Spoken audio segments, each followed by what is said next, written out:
In CSGO, Xantares was arguably probably a top 5 player in the world when it came to online gameplay, but couldn't necessarily translate it to LAN with pure consistency.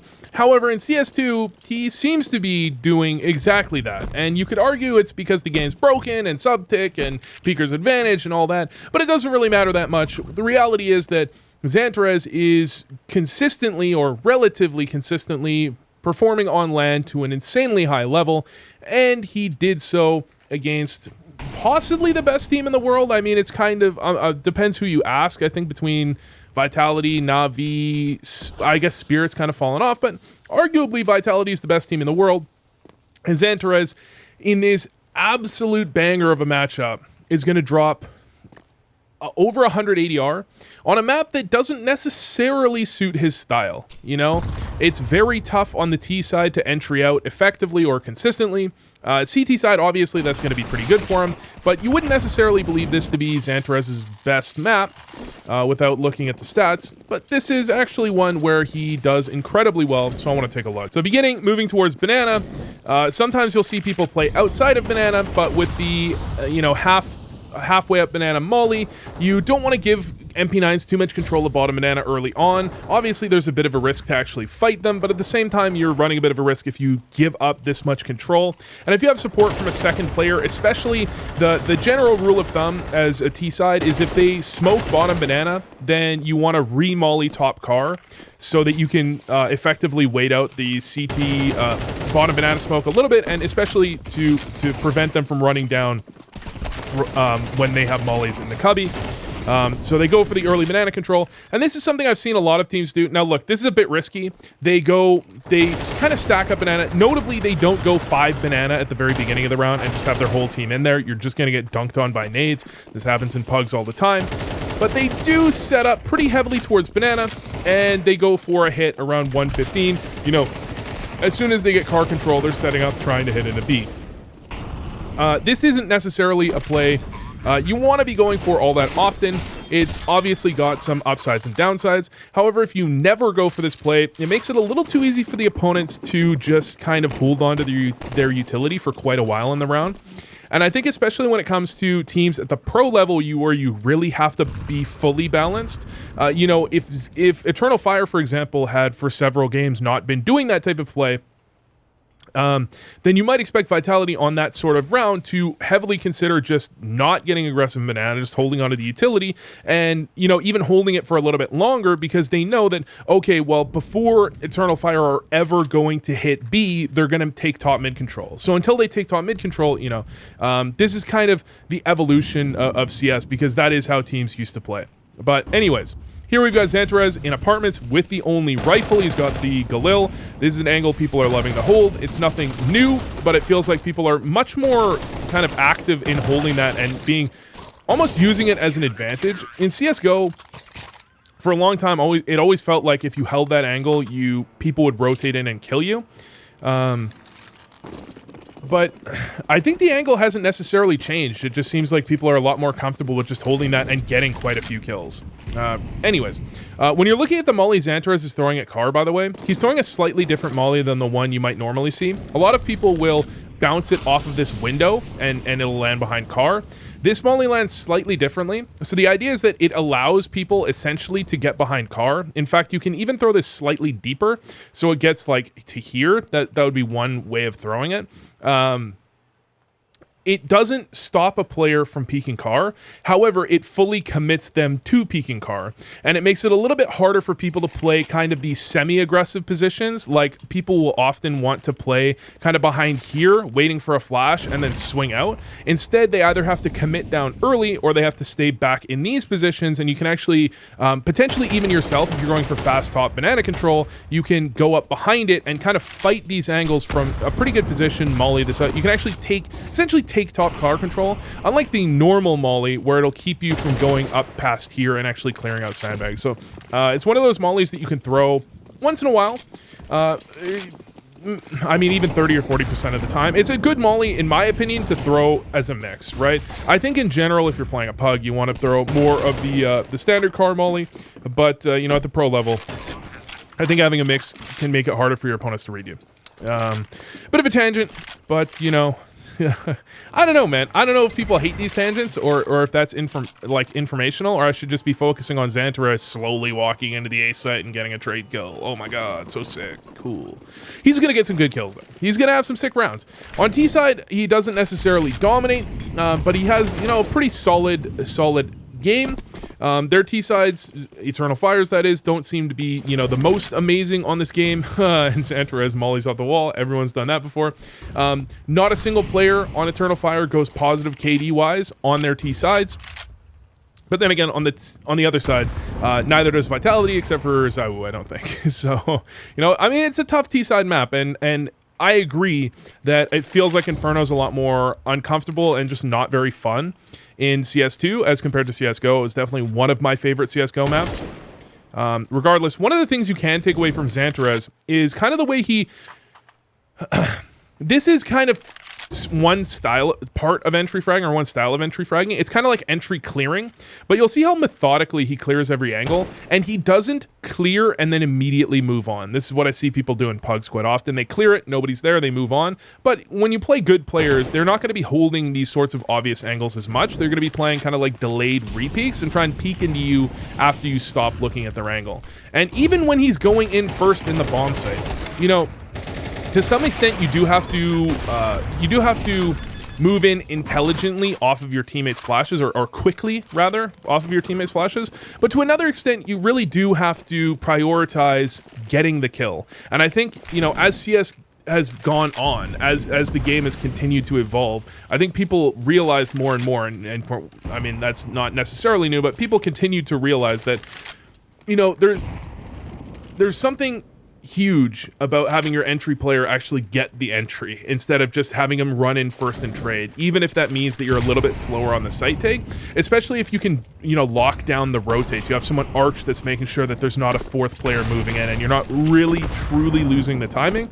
You're just being a little bit slower. In fact, even as a defender of the bomb site, it sometimes can be very awkward to know what's going on if that player is doing, you know, silent peeks. But heading back through halls, he even jumps up to go through halls to clear out a lot of angles and just gets absolutely destroyed from sight. Actually, I'm not sure if that flash was necessarily intentional. To me, for a second, it looked like some genius 300 IQ flash, because sometimes if you throw it over this ledge, sometimes they actually go below the ledge and someone crouching here actually doesn't get blind by them. Although that might have just been more of a CS specific issue, but it bounces off the ledge. Not sure if that's intentional or not. Unfortunately though, didn't blind the guy inside, right? And I'm not sure if the normal one that goes over the ledge does blind the guy inside. I think you might need a slightly different flash for that. Or maybe it did and he just moved out beforehand. Sometimes you do have to have such specific timings on peeking off of those flashes that you are vulnerable to someone that does get blind from the flash but isn't the angle you're necessarily worried about. But going for the banana take, he's done this twice now, and this is part of why that smoke is so effective. It really does make it quite awkward to deal with that type of angle, and it more or less prevents a lot of the aggressions the CTs want to be going for. It's tough though. I mean, Xantares, he's got what, 2 kills off of this now. It's going to be it's going to be rough if Vitality continue to dive to that throughout the half. You know, it can sometimes be tough to deal with, but at the same time, you can't just be giving away free kills like that too often, especially because, I mean, Vitality doesn't have a ton of money, right? But Xantares not leading in first. He's going to go in third, trying to make sure he can trade if his teammates die. And as it turns out, nobody dies, and Vitality are just going to save. And I'm zooming through a lot of these rounds just because of the idea that this is going to be a long game. There's multiple overtimes, so I don't want to waste too much time watching the same thing over and over.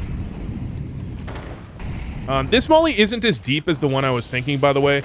This one does actually get behind car if you throw it kind of the way he's throwing it, which is actually kind of sick. Maybe it's just a better molly, because it gets like all the way to the wall here and behind the car, but maybe the standard molly gets that too, and I'm just like remembering CSGO where the mollies were slightly smaller. The one I was thinking about lands more like here, I guess. It kind of blocks off this sandbags cross. Anyways, you want to have a mix if you're playing banana. You want to have a mix of being inside and outside of banana. If you play inside of banana too often, your opponents are just going to destroy you with utility. And you'll notice that one of the things that top teams and top players do. And in fact, the IGL roundtable they had a while back on ESL, they talked about this a decent amount, that explosiveness is incredibly important. And one of the things that goes into that is just being able to adjust your timings, right? So Xantares went in very quickly a couple of times, he's gone in slowly a couple of times, and this time the remolly car isn't instant. It's actually incredibly delayed, but it is at the exact same time that Vitality wanted to be going for the retake of Banana. Like, they just timed this absolutely flawlessly, and Vitality essentially just had to cancel. Because... and everyone seems to understand this. When I talk about like trying to be fairly random, trying to keep randomness in your game, one of the things that's always the hardest, and everyone can relate to this, is you go Banana, on T side especially, and you just have no idea what your opponents are doing, right? Like, one round they rush straight down, one round they double stack logs, one round they, you know, throw 3 mollies, right? Like, and you have no idea what they're doing. Sometimes it just feels like, wow, what am I supposed to do? Like, let me just hide in T spawn and see you next round. Like, someone else deal with this garbage. Like, please, I can't deal with this, right? You want to do the same thing on both sides, right? You know, if you make it hard for your opponents to know when you are taking top Banana control, then they can't effectively counter you with high damage utility, or even, you know, effective flashes, because they don't know where you are when you are there. So this time around they went for the triple nade, I guess for someone on this close corner, because 2 of them bounced off the wall, or maybe they just, I don't know.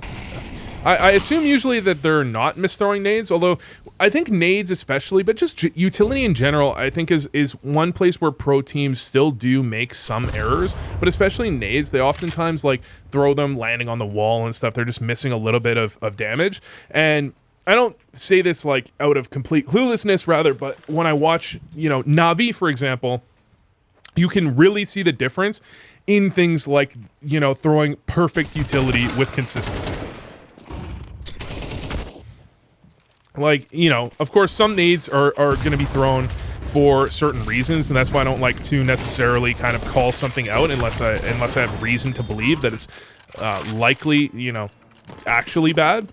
But utility specifically, when I watch Na'Vi and I watch the way they throw their utility and I compare that to a lot of other teams, it is just so obvious that Na'Vi have thought through their utility much more than some other teams. A lot more than some other teams, and a bit more than some other teams, right? G2 was a team that kind of annoyed me with some of the utility for a while. But Bogdan's Law, in effect, op picked up for Xantares. 11 HP, so opping T-side of Inferno is usually an after-plant play. It's hard to get the op activated in the pre-plant, unless you're in a scenario where you are kind of in dire straits and you need to entry with it, like something like peek arch and try and kill someone close arch, or like you could walk into A sometimes, but in general, the op shouldn't be the one leading into the bomb sites. And in fact, usually you have them throwing utility because it is a really effective weapon for the post plant. You know, you can lock down a lot of things in the post plant, but before the bomb plant, it's incredibly tough to get anything done. And I'm just gonna look here. Oh my god. There's a crowd for this, right? Is there a crowd? There must be a crowd. He literally, Wikidia let Apex walk by. I don't know if he saw him, if he like had the kill, or he just, you know, saw the timing and just let him walk by.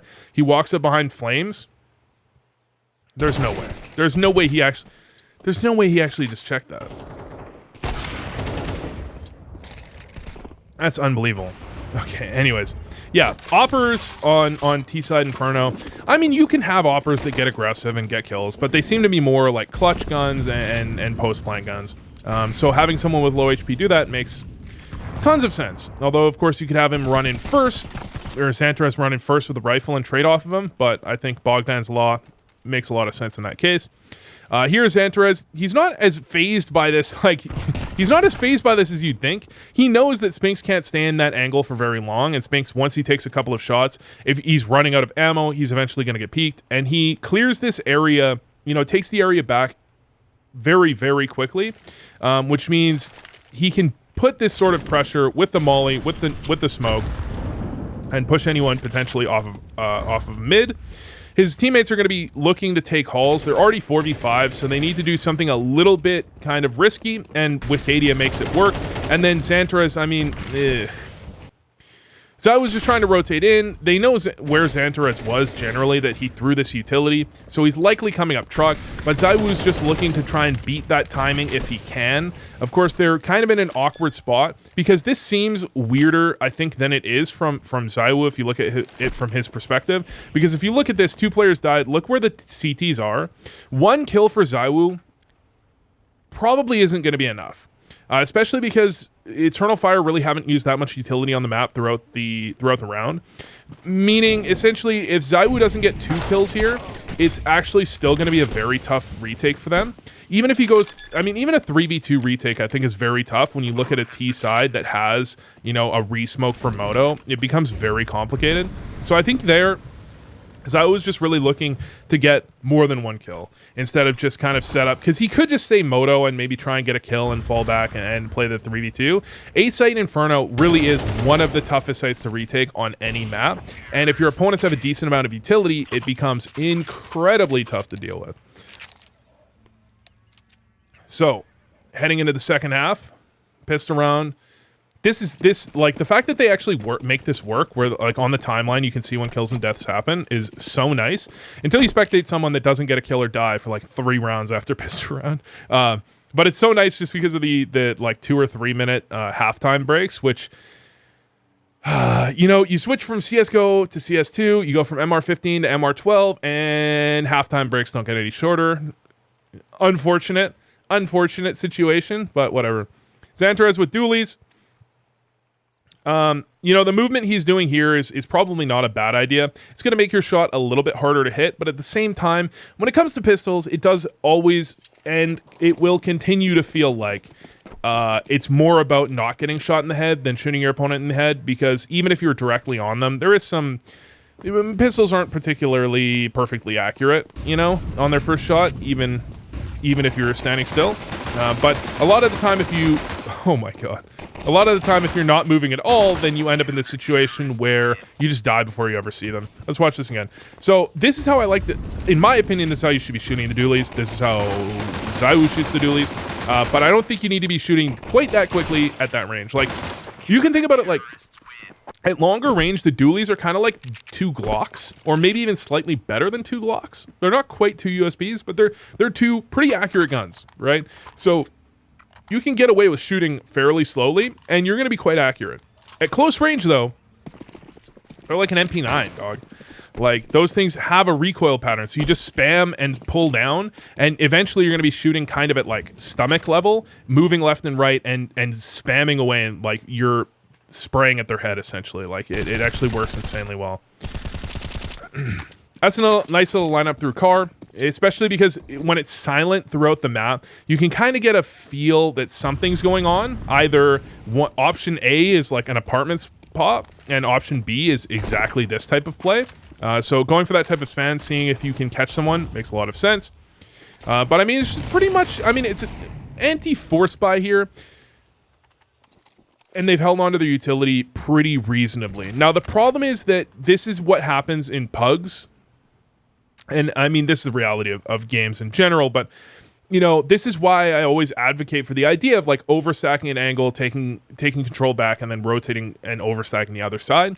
Because sometimes it can feel like you get into situations like this, where, you know, you're re-smoking banana, but it's like, if we're not getting information anywhere else on the map, then our situation is going to be exactly the same by the time that, you know, by the time that the smoke is down, right? Is anything fundamentally changed between when we threw this and when it's down? And sometimes the answer is no, and it makes it like, well, you know, did that even do anything for us? Now, it does, when you're playing a good team, it does make them think, and that's why you saw Vitality, they moved back, checked around mid, they made sure that Eternal Fire wasn't full stacking, but in the reality, if Vitality just sat there with 5 players, they could just execute back in. And of course, the key is to have enough utility with this, and I think I think Xantares might have dropped a 3rd smoke, or maybe they just held their 1st smoke for quite a while. To have enough utility that you can actually really delay them to the point that it's like, okay, if they're actually waiting this out, now there's going to be 22 seconds before the hit actually comes in, and it's just at this point it does become obvious to the point of, you know, some ability to tell exactly what's going on. So I'm kind of articulating an idea that isn't necessarily 100% the case in this exact round. All right, so here Xantares gets 1 and just takes a few too many bullets to get the 1 kill. I think the reality is if Xantares had an extra 2 to 3 bullets when he was new box there, I think he gets 2 kills because he doesn't reload. But with 4 bullets left, with P250s and Tech 9 swing on you, it's going to be tough to actually get the insta-gib with only 4 bullets. With 6 or 7, he probably keeps that clip, or magazine technically, or is, I don't know if that's even technically magazine, I just know someone's going to comment that. He would probably just not reload and he'd just stay there and he'd probably get a 2nd kill.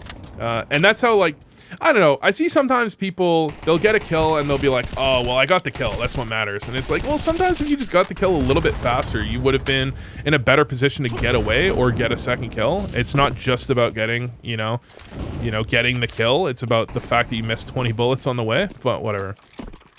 5v4.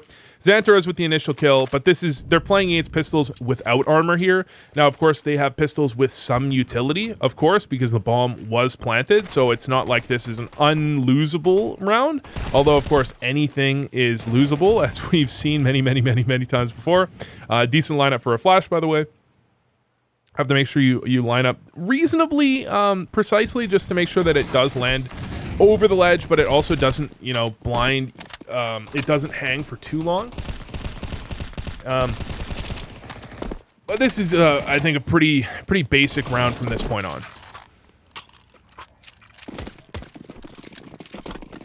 All right, first true gun round, and you go for the triple B, but it's not a true triple B because it's just going to be Wicadia dropping some utility over. So they're looking to do basically the same thing they did on round 2, which is kind of just trap Vitality behind this type of kind of early ready to hit B setup. And maybe they just have some idea, especially it could be possible that in their previous games, Eternal Fire wasn't really playing 3B almost ever, or they could be a situation where Eternal Fire had a quite weak B the last time these teams played, or the last few games they played. So they're looking to not overstack it too much, but they are looking to give themselves a slight edge where their opponents might be trying to attack it, and they can kind of catch them off guard. Now going for the molly, this is one of the things that you have to be very careful with. And the reality of rifling is that, like, especially with rifling, this is why Donk is so insane. Because, especially when it comes to rifling, sometimes you just have to be willing to take engagements that are like, yeah, I could lose this duel, but this is a duel that I have a reasonable advantage on, and I should win it the majority of the time. But I could just lose this duel and it would be really bad. And you just have to accept that as reality sometimes.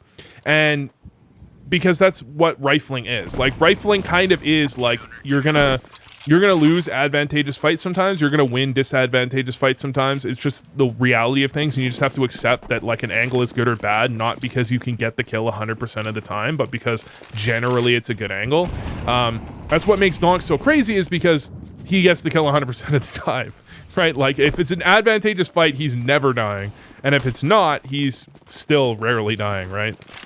With everyone else, it feels like, you know, you do have to focus on taking good engagements, and even when you have a good engagement, you're often losing, right? Even for the great riflers, a lot of the time they just take really good engagements with consistency.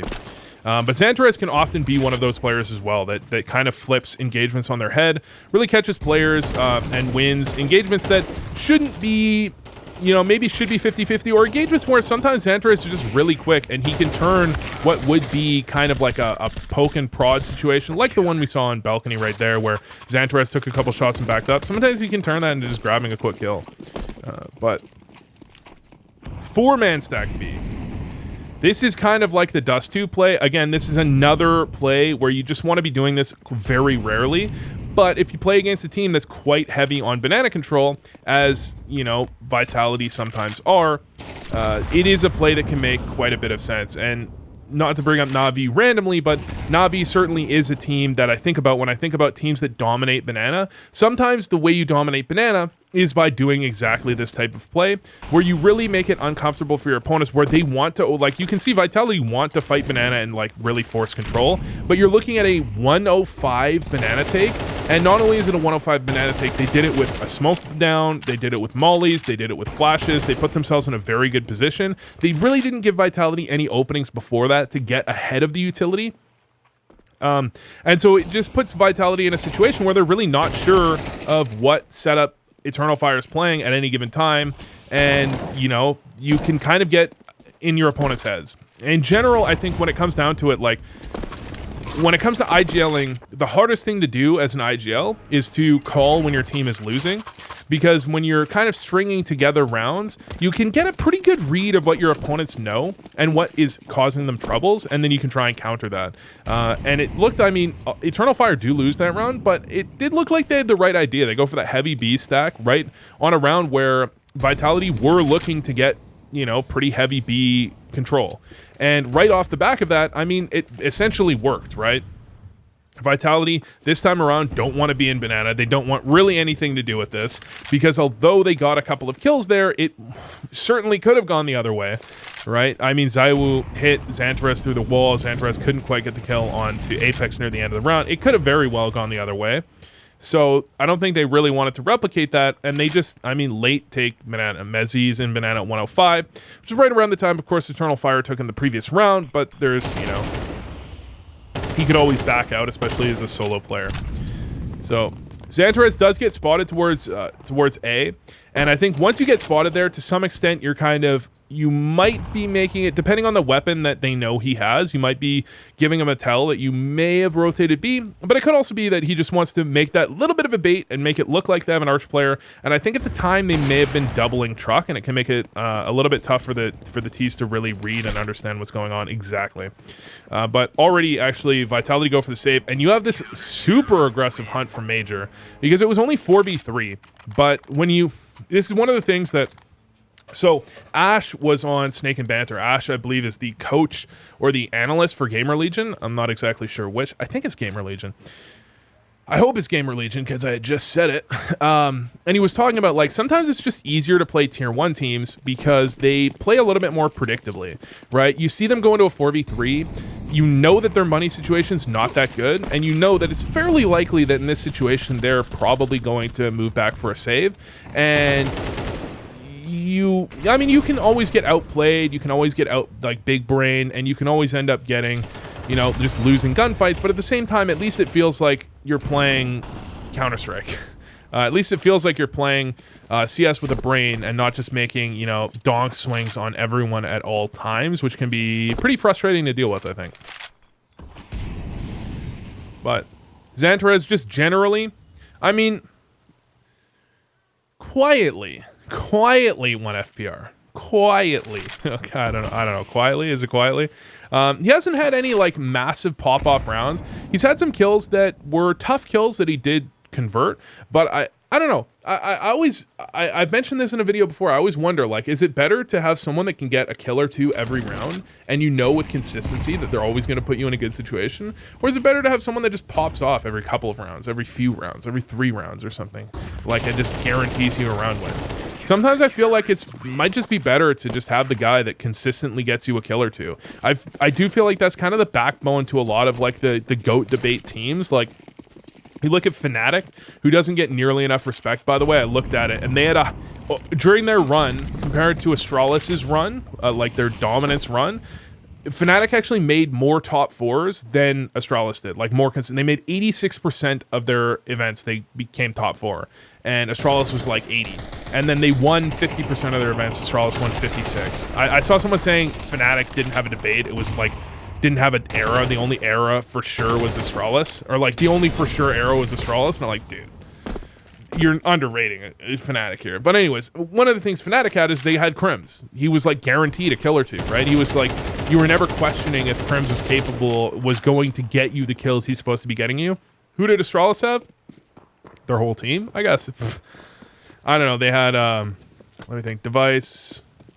Well, Device, obviously. I mean, JW is like anti-Device, so I guess Device might be one of them. But obviously Magisk for one, you know.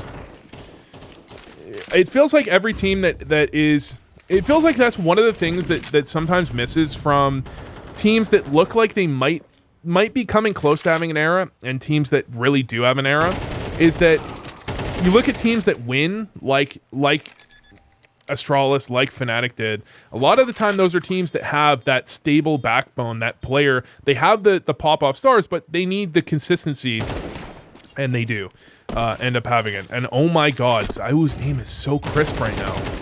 Jesus Christ, that is a ridiculous clutch. And that's like a round where if they lose that, they're out of it. They're like completely out of it if they lose that round, aren't they? I guess not. I mean, maybe? They still have a pretty solid buy, so maybe they had a chance. But that is an unbelievably impactful ace. And what is it, like a 1v4? That's ridiculous.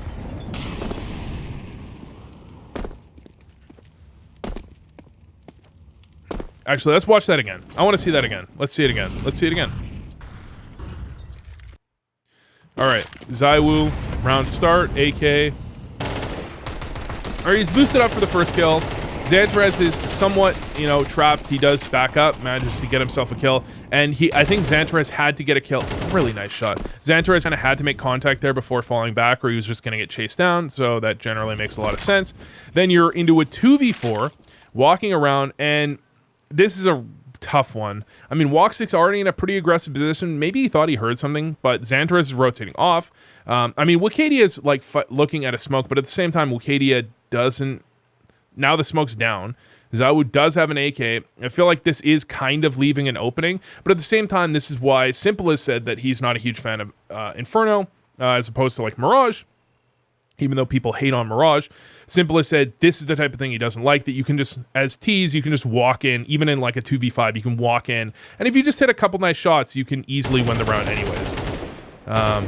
And Wicadia just gets destroyed through the boxes to, well, 40 health, right? So not completely killed, and that should, in theory, really be the end of the round, but both players I don't think have been spotted. I think they've only spotted Zaiwu, I guess, and that means Spinks gets into a pretty solid position. And this is one where, okay, this is one where I think people will, in general, I think people give too much hate for the second player swinging. So Xantares, in theory here, Xantares kills Spinks. Okay, if he just stops, this round is almost unlosable, but it's actually not, because you have both A players that are like still on A site. So this rotate is stupidly long, which means Zaiwu can actually get onto the bomb site and plant before the rotate is even like close enough to do anything. So one of the problems that can happen is if Xantares just backs up, it can end up being in this situation where Zaiwu can plant and get into an after plant that can't necessarily be tracked anyways. So you could take the engagement that's just like, this is kind of your bread and butter engagement as a rifler. Your teammate peeks, dies, you trade off of his death. That's like a bread and butter peek as a rifler that you're going to be going for on a very regular basis. And I think you can't give him too much shit for going for what is and should be completely standardized. What is should be, you know, well within his you know, just like comfortable kind of like automatic response is the way I should put it. It's kind of the, when I say that, I'm kind of thinking of like the response that EG, was it EG or NRG at that point where Destralis 1v3'd them on train, and it was like, yeah, technically, I mean, yeah, if they played this right, there was a 0% chance for Device to win that, but at the same time, like, this is just how teams play. They have 3 people, one guy's trapped, they have 3 people peek him, you go for the triple peek, and it's like, that's just how CS is played. You know, you can't really give people shit for that. But especially in this one where, I mean, his team's rotate was like super, super slow, I guess, because they really didn't know that both players were there. Although I feel like that information was available. I feel like they did see the 2 of them. Maybe they just wasn't communicated perfectly. Who knows? I don't know. Big time detour. Big time detour on that one. But Xantares cheated over to A. 4v5. Trying to make his way over in time. Decent flash. That flash can end up kind of screwing some teammates over occasionally. You have to be careful. where your teammates are actually looking when you throw some of the flashes you rotate in off of on Inferno. I've definitely been blinded by a teammate's flash more than once as they rotate in because they don't realize the exact position I'm actually holding, and I'm just like looking straight into the flash they throw. Although, I mean, generally, most flashes shouldn't do that. Sometimes because the way, you know, Inferno works when you're playing the bomb site, sometimes you're kind of looking backwards to some extent, right? But because of the overstacks they did towards B throughout the half, EF feel pretty comfortable going for what is, you know, a mid stack and comfortable giving up banana. Now, one of the things you can do is you can just stack this and say stack forever, and that's fine, and your opponents might walk into it, but they're going to play pretty active on this. So this is something that I mentioned in my pistol video, in fact, as something that is incredibly effective. Because if you just stay stacked forever, you are just gambling that they go your way. But if you do kind of creep forward and you make an aggressive move, you're also saying, like, look, if they're not going this way, we can still find a timing where we can actually move back into the right setup as well. It's not just gambling they go this way, it's kind of gambling with a purpose, right? And oh my god, Xantares gets absolutely blasted, and they go Bogdan's Law again. 18 HP. There's no way Mezzi wins enough. This would be actually, there's no way it would go into OT if Mezzi won this clutch. One of the things that Mezzi did there, maybe just wasn't aware of the timing, but one of the things I notice in pugs so often, now that I'm like playing quite a few pugs recently, is that so many people in clutches, they just try and cover everything. Even good players, they just like, they're worried about every angle and they clear every angle. But sometimes in something like a 1v3, sometimes you just have to accept the reality that, you know, if someone's coming banana, I'm gonna die. But, you know, or at least at this timing, I'm gonna die. But at least, you know, I can win. I give myself a chance of winning if the cards fall right. Whereas it feels like oftentimes when I watch people in pugs, it's like no matter where they come from, you're dying because you're just trying to hold everything at once, and unless you get lucky on the timing, you're just dying, you know? Now, one of the things Xantares did here is he did actually, I think, leg it straight through Speedway, through CT spawn, which does allow your opponents to know a rotate is coming. But at this level, I think that type of, you know, running, I think can sometimes... Teams will maybe do it as a fake sometimes, or they'll especially do it if their teammate was solo B. You might go for that type of pathing and you rotate a second player over to get there as fast as possible. So I don't think it's necessarily as dead of a giveaway as it is if you do it in like almost any level of pug. You know, you're not really going to see that level of mind games going on. Walksick, damn. I mean, if he hits at least one of those shots, maybe they have a chance of the retake, but I mean, it still is a site on Inferno, so it's still going to be a pretty tough retake regardless, but at least maybe it's possible. Instead, missing both shots. I mean, the first shot especially wasn't easy, but neither shot was necessarily easy. And we just head straight into OT. I wonder how many of these this game goes. People have been asking me, Vu, do Nip Amcal. There's already a video on Nip Amcal that's got like quite a few views, but I might do Nip Amcal. I don't like trash talking the players that much, you know, and it feels like reviewing that game really is kind of trashing on the players a lot. But I'll consider. I'll take a look at the game. I'll take because I didn't watch it live. I'll take a look at the game.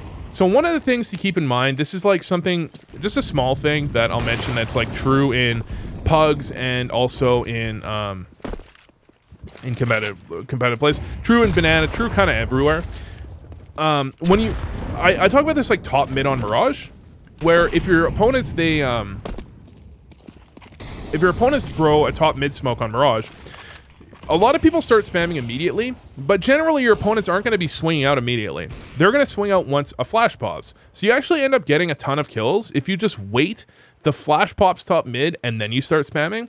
And one of the nades that I've found to be extremely effective on this map, if you know your opponents are outside banana, is to you've got the banana smoke, they're gonna flash to actually retake through banana at some point, and when they do flash to retake through banana, that's when you toss the nade, because that's when they're most likely coming in. Although that's not always the case, because especially with banana, they might walk through, but That is very often the case. The same thing goes for, this is just insane aiming from Xantares, but the same thing goes for the truck nade. So people throw the nade that bounces off this wall, lands right here. People will just randomly throw it, which is fine. I mean, sometimes it's gonna do really good, but oftentimes what's generally gonna happen, flash pops mid, someone swings out boiler to clear under Belk, and if you toss a nade at that timing, that nade is actually gonna dunk people very often, and it'll actually tilt the hell out of people because they're like, wow, I was just clearing truck and you just destroyed me. It's ridiculous. All right, back to the triple B. I mean, Vitality have been continuing to hammer B despite heavy resistance. I think sometimes you kind of just have to do that to some extent. You kind of just have to accept that, you know, because if you buy too much into like, oh, they stacked it last round, we should, you know, we should go A, then you can get mind gamed as well a lot. And despite the fact that I mean, Eternal Fire, I think, in terms of kills, have generally got the better of Vitality throughout this game on the banana hold. I don't know if they've necessarily gotten entirely the better of Vitality throughout the round, because you haven't really seen too many rounds where Eternal Fire have bottom banana control, even when Vitality are playing outside. So although, to some extent, it does feel like, when it comes to kills, certainly, I think Eternal Fire has gotten ahead, except for like maybe one round where things kind of went wrong. I think when it comes to kills, they've generally come out ahead. But when kills aren't exchanged in banana, I think Vitality has oftentimes come out ahead of those ones, because Eternal Fire have used a ton of utility, and Vitality haven't used necessarily that much on their banana takes. Well, I mean sometimes, but all right. So swinging in. You've got Major, and I thought Major might be low HP, but Major is just swinging ahead. Nice little play from Xantares, and I'll show that from ZywOo's POV. I mean, it's tough, right? This is one of the problems with staying on Inferno. This angle is also very strong, so ZywOo gets the initial kill. Xantares can't kill him immediately, and he knows basically... He knows that that's what ZywOo's going to be looking for. That ZywOo's going to be looking to kind of like swing out on him after he peeks out this, doesn't see anybody. He's going to be slow creeping out, and he can walk back and actually get a pretty effective play. Just a really heads-up play from Xantares that... And he hits a nice shot too, right? But I mean, ZywOo just almost wins that 1v2 with 8 HP, so you gotta put some respect on the clutch from ZywOo as well. But Xantares makes himself a very nice play to deal with hoppers. I mean, he gets a little wide, so it's hard for ZywOo to actually clear him, and then he kind of crouch walks back into it. You just make it very hard for that shot to actually get landed quickly, you know? If you make sure that ZywOo has to take a little bit of time, and it might be already have been known that ZywOo was injured. All right, so Xantares just running through Speedway again. Maybe that's just how he rotates. But Wakadia dies on B. And Wakadia, I don't believe, is typically one of their B players.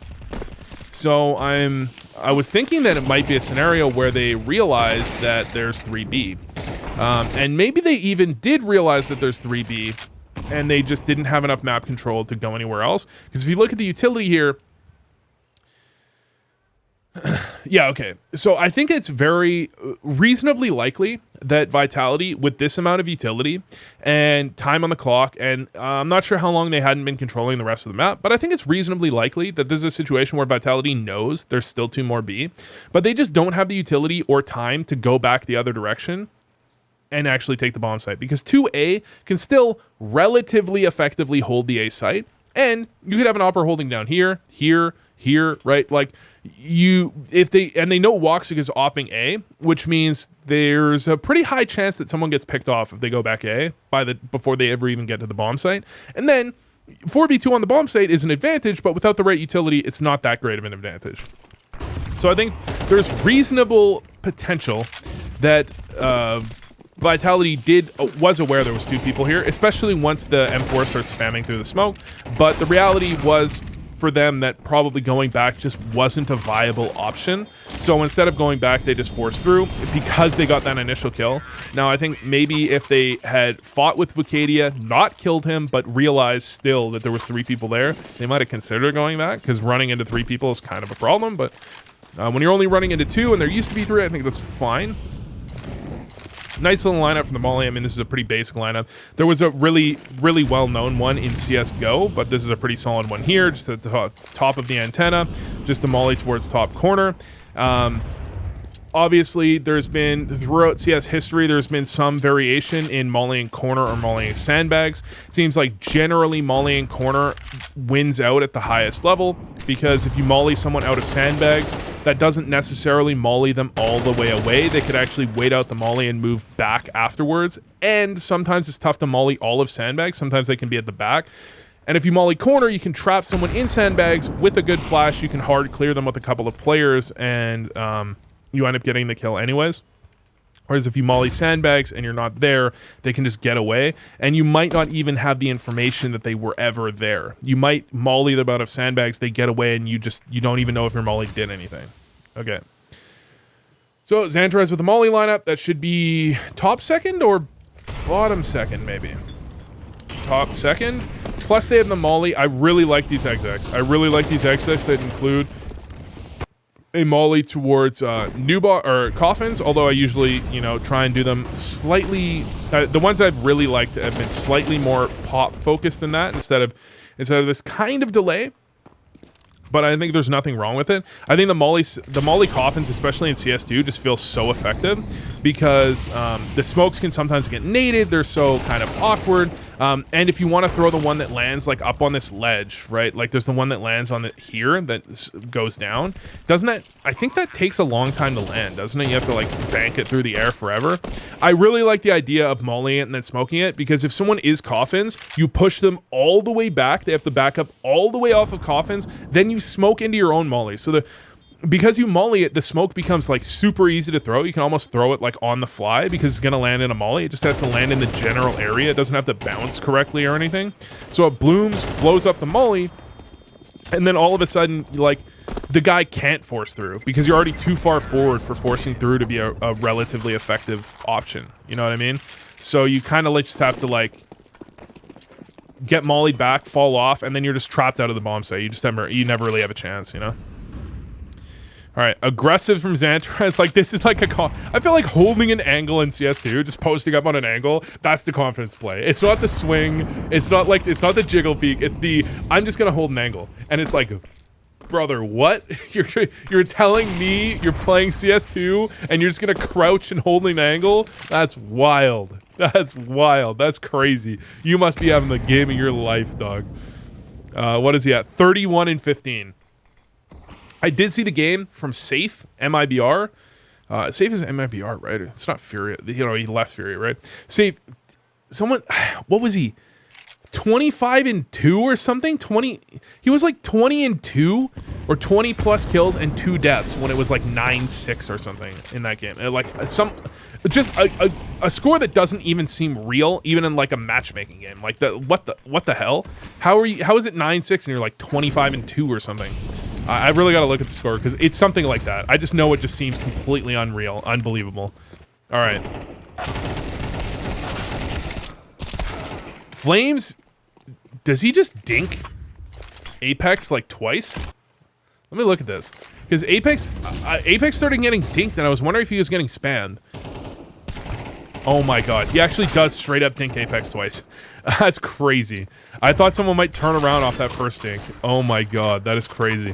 That's an insane play from Apex that actually probably keeps them in the game. I mean, if he doesn't do that play, they probably trade out, and they're just not in the greatest, potentially spot to win the game. Also, this is another flash that, if you're not throwing it in pugs, you should probably be throwing it in pugs. It just prevents people getting aggressive back, especially after the molly goes down. It pushes people off if they're holding this angle if you throw it. Well, depending on how you throw it. Oftentimes it'll push people off of this. It'll push off someone that might be here holding something like this. I think that's kind of the idea of why it lands so deep. Sometimes you'll have people holding something like this. And once the mollies go down, he's going to get flashed and swing out kind of off of that angle. It's just an effective flash. It just kind of prevents a lot of counterplay. It doesn't seem like it necessarily has, if you look at it, it just kind of feels like a flash. And I've seen a lot of people, if you're just copying pros, it's like, what do I need that flash for? It's just a nice, like, kind of counter to most aggressive, attempts flash to throw. But the wrap on A, so completely changing pace. Zywoo leggings, dude. This is cultural impact, okay? That's cultural impact. You're just like, okay, that is a cultural impact. That's just ridiculous, though. I mean, that's ridiculous. Like, you got this opper, you finally smoked him off, avoided him, and he just randomly legs you through the smoke. Like, come on, dude. I had someone do that to me in a pug the other day. He spammed me through smoke, like, in the most random position ever twice, and I was like, dude, I just want to get me out of the game, dude. Like, I don't even want to be here. I fucking smoked this idiot off, and he just randomly 1-deeks me in the middle of the open. Like, fucking just let me leave, dude. Dear God. All right, this is the standard molly. There is a better, quote-unquote better way to molly truck that gets on top and below the balcony. But you have to throw it from mid, and there's nothing wrong really with the molly that Xantares is throwing. It still gets, I mean, it's thrown from, the key is that it's thrown from a position that he wants it to be thrown from, right? That's what you want. Then here, really nice little play here. I think he knows Spinks is opping that off the first jump, but definitely off the second. It's very obvious. But he knows here, look, Spinks is either aiming at apartments, in which case Xantares is going to get the kill, or he's aiming at truck, in which case Xantares is going to die, but the trade is guaranteed. Sometimes I'll see people, they'll play a little bit too scared of dying first there, but you have to kind of play off the timings that your teammates have. And the worst thing that could happen is if Spinks was here, turned, got the kill on the guy balcony, and then just backed up into sight. That would be kind of worst case scenario, because then he not only gets a kill, obviously, but he gets back into sight effectively, right? And so if you can try and play the timing as quickly as possible, where at the very least, if he does turn and get this kill, that Xantares is here when that kill, like when the opera starts moving back, instead of here, scared, and then he finally moves up. Limits the position the operas can go to.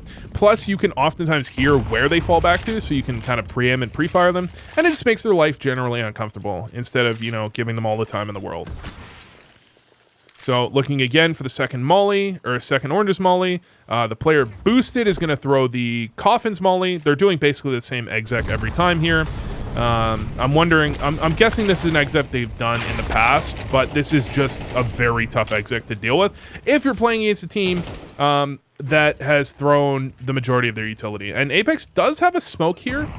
Does he molly it? There's the smoke, there's the molly.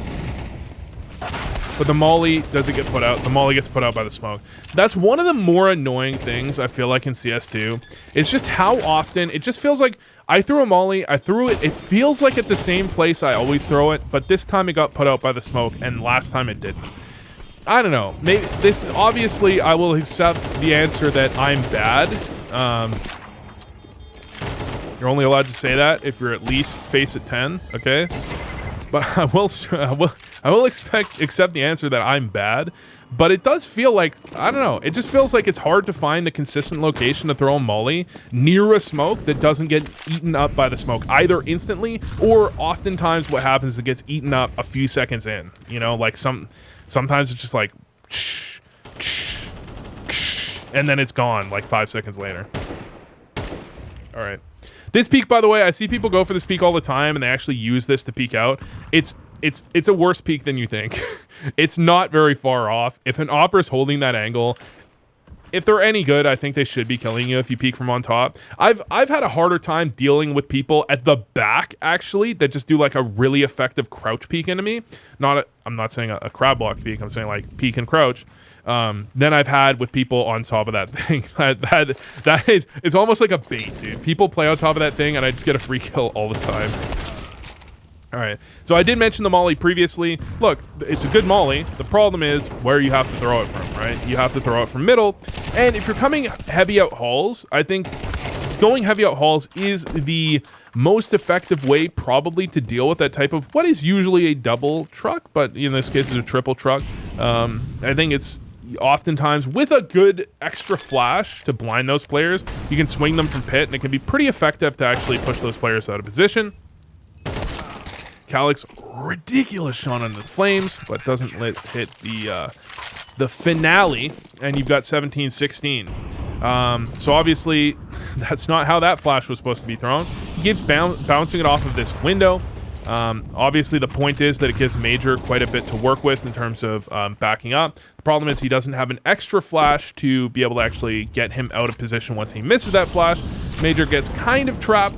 The nades effective, but I think Xantares may have considered fighting together with his teammate there if he didn't get naded to 50 HP. Once he gets naded to 50 HP, I think that's a situation where he just has to accept it's time to fall off. It's time to back up. It's time to play safe. And if Major dies, I mean, this is one of the toughest parts about holding banana, is that different people have different philosophies of when they, you should be fighting and when you need to just be giving it up. And if you're on a different page with your teammate and they think that you should be fighting and you think that you should just be backing up, then you end up getting yelled at for trolling, and that's why I hate playing banana. In fact, it's basically the only spot on any map that I really just refuse to play. I don't fully refuse to play it, but if someone wants me to play it, I say, that's my worst spot. I hate it. Fuck that. I think because I tend to try too hard to keep my teammate alive, and they're like, dude, you should just let me die. And I'm like, yeah, I know. I should have. But, I just didn't want you raging at me. Alright. There's the molly corner, and you can see exactly why that molly corner is effective. These types of nades and mollies from sight are also quite effective. I'm guessing they've done a decent amount of damage. But this is what I'm talking about. I mean, look, it's a 4v4. I mean, it's not like Eternal Fire necessarily, in theory, lost out on banana control, but they lost banana control, and they used a ton of utility to do so, and now they're in a 4v4. They've lost part of the map, and, well, the fourth nade they threw at B did eventually actually get something done. But this is how a lot of the rounds feel like they've gone. And in fact, it was a 4v5, right? Until Xantares got a kill on someone pushing up, and then the nade gets the kill, and then, it was a pretty relatively good situation for Vitality.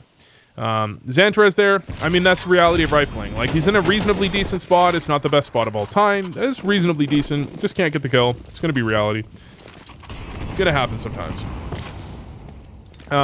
But one of the things that I meant to bring up that I think I just forgot to bring up, the reason, like, one of the things that I think is so effective about Na'Vi is that when they win, quote unquote, win banana control, like it feels like Eternal Fire have often done, it feels like Eternal Fire, in terms of kills, have often been winning banana control. But even though they, like, push Apex, or they push Vitality out, when Vitality plays outside of banana control, they're just, Eternal Fire are never capitalizing. Whereas when I watch a team like Na'Vi, I feel like whenever the T's aren't in banana, Na'Vi has bottom banana control. Like, they actually take all of that control away. Or they have someone like jump spotting car, kind of like this type of scenario. I feel like Na'Vi does that more effectively than probably any other team at the moment, where they just, like, when they win banana control, they win it. They actually capitalize on that positioning and space that they're given, rather than other teams that oftentimes just seem like they kind of just throw the same utility or similar amounts of utility in banana every round, and maybe they delay their opponents for a little bit of extra time, but it just sometimes feels like probably what's going to happen this round. Like, they threw a decent amount of utility, they're going to throw some more. Do they ever get bottom banana control? No. They just, I mean, maybe they were going to go for it, but I mean, it didn't necessarily look guaranteed that they were actually going to go for that, right? And then you end up just being like, okay, well, I mean, you control banana better than your opponents are, but are you actually gaining enough out of that banana control to actually positively impact the other side of the map? That's the question sometimes, because controlling banana and not dying is great, but controlling banana and pushing your opponents out and being able to rotate or having information on the rest of the map is great. It's amazing. All right, so here, some delayed utility. Double nade in towards sandbags, puts Major down to 30. It's hard to ever, I feel like, get a kill when you double nade sandbags because it's just such a wide area. But leaves Xantares here, and they're willing to take the risk, and I think that's kind of something you just have to be willing to do from time to time. You have to take the risk of this type of thing. If you never take this type of risk, you're just going to end up, you're not going to end up taking enough risk. You're not going to be unpredictable enough, I suppose. Now, I don't think you want to be taking this risk very often, but this is the type of risk that you can occasionally be making where, look, he could just get, like, peeked into with an op and die, but it's not a bad spot. Major's already low. Major's got utility, so Major's going to be able to throw utility for him, and they're just hoping Xantares can spot out, and then the utility can come down, which I think is pretty effective. But Zaiwu is going to get boosted here, and hits it. I mean, that shot On ZywOo's screen, it didn't look like the craziest shot of all time. But man, on Xantares' screen, that did look like, damn, the craziest shot of all time. Okay, of all time, it looked like a pretty sick shot. Then, afterwards, sometimes you just have to do this. I mean, sometimes the reality is that the timing is such that if you push through, you know you're only walking into one player. It will only ever be one player, and you have 3 players sitting there. If you wait, you're going to be walking into 2. What's the reality? A lot of the time, the reality is then that you have to find a way to push through that smoke. You have to know when you can or cannot do that type of aggressive play. When I watch players that are trying to get better at the game, a lot of the time the reality is that they'll watch games like this and they'll watch like, okay, so I know how to make reactions when things are kind of going to plan, but the trouble of getting really good at CS is knowing how to do things when, knowing the fundamental reasoning behind certain plays, because generally, especially in pugs, things are not going to plan, right? You have to improvise on the fly and know what the fundamental core concepts are so that you can do those improvisations intelligently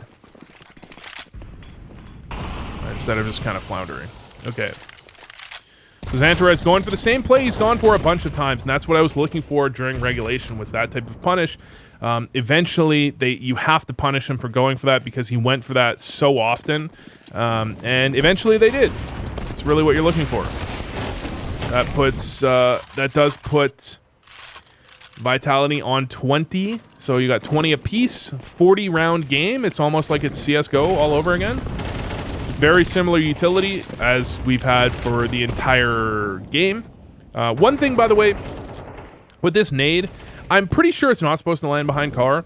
When I see people throw this in pugs, what ends up happening is if you don't step into banana far enough, if you don't move into banana a little bit to like here to throw that nade, it just bounces down, bounces off the back of car and lands here.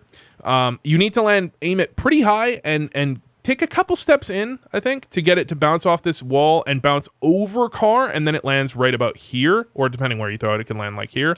That's a really effective nade, although maybe there's a reason he wants to throw it behind car in this specific case. I think if you throw it, then it lands in the mid. Oh my god! Xantares, the spray transfer! What the fuck? That's ridiculous. Dude, and he swats Apex. Oh my god. Oh my god. Oh my god. Get him a major. Get this man a major.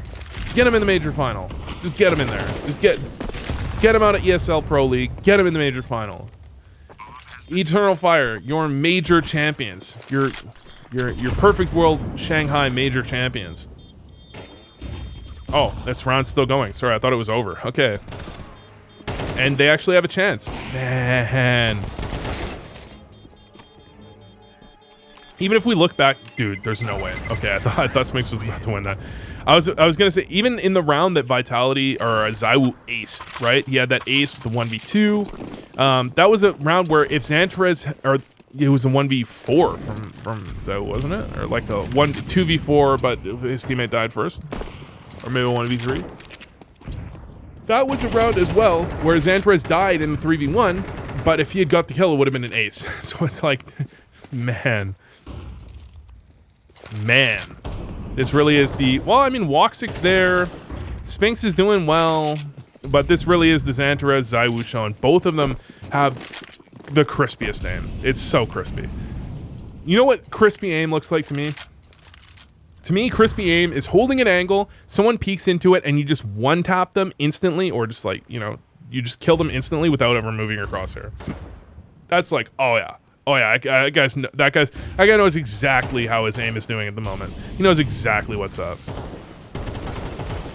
All right, coming out of apartments, it's a small thing, but you'll notice that Xantares isn't overloading one side of the push. He's giving his teammates space to work. He's not like humping them so they can't back up effectively.